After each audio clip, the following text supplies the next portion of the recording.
Hey guys, welcome back to the channel. It's Jessica. I'm always looking for an easy appetizer, something that I can whip together but still of course taste good. Luckily, these no-cook appetizer skewers are the perfect answer. All you need is 15 ingredients and you can make 15 fun different combinations of these appetizer skewers. These would be perfect to whip up if you need to pull together a quick appetizer to bring to a friend's game night or if people come over to your house last minute. As a reminder, this video is part of our hors d'oeuvres 101 series, so make sure to check out the other videos associated with this series.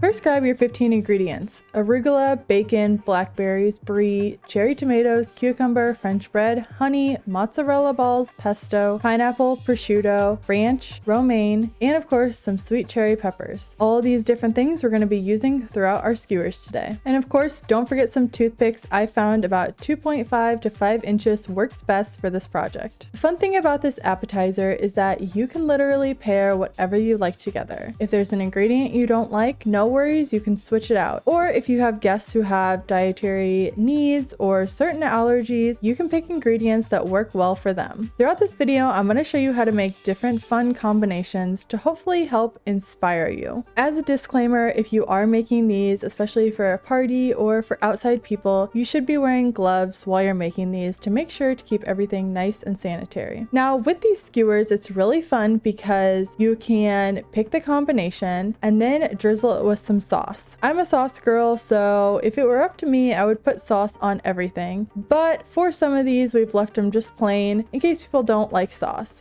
On my blog, I'll have a recipe linked for each of these individual skewers, along with different fun combinations for you to try. Some of my favorite combinations actually happen to be the one that had the romaine in it because it made everything nice and crispy. Also, I am a sucker for anything with prosciutto, so that was another favorite ingredient of mine throughout all of these appetizer skewers. I should also mention, if you can't find some of these ingredients, either they're not in season or maybe you can't just find them at your local grocery store, don't worry, just sub out something that would be an equal match for one of these ingredients. Especially with the fruit, you're gonna find different fruits in season at different times of the year, so just pick something that makes sense. The great thing about this type of hors d'oeuvre is that it can be made ahead of time. Just make sure to hold off on adding the French bread and the sauces until right before you're ready to serve. Other than that, you can prepare these ahead of time and have them ready to go. To serve these for a party, all you really need to do is grab a cute tray and pile them up. I'd suggest grouping each of the same appetizer skewers together in case someone has an allergy. Then they'll know to steer clear of certain skewers that they can't eat. If you like this appetizer skewer idea, but you want to add your own flair and creativity to it, all you need to do is find food that complement each other or things that kind of contrast each other in a good way and put them together on a skewer and test it out. I promise whatever combinations you make are going to be delicious. So let's chat for a minute about our hors d'oeuvre series. Like I mentioned, this is our third video in the series. We have one more to come. Our appetizer skewers are a little interesting because technically they aren't classified as hot hors d'oeuvres because they're eaten cold. However, small skewers are part of our hot hors d'oeuvres. We're just making things a little bit easier today and eating them cold. So I'm curious if you have a favorite appetizer or a favorite party dish that you like to make when you're hosting people. I'm always looking for fun ideas and things that people maybe haven't eaten before to make the experience of either a dinner party or a game night fun. One other thing to note about serving these appetizer skewers, especially at a party, is how to pair cocktails with your hors d'oeuvres. The basic principle is to pair a drink that both complements and contrasts the flavors in your dish, meaning when you sip on your cocktail, it should smell and taste like an extension of these hors d'oeuvres. So if you're making these for a party, just remember that and pick something that goes well with these flavors. As always, the recipe will be linked in the description below, and I hope you learned something new from this video.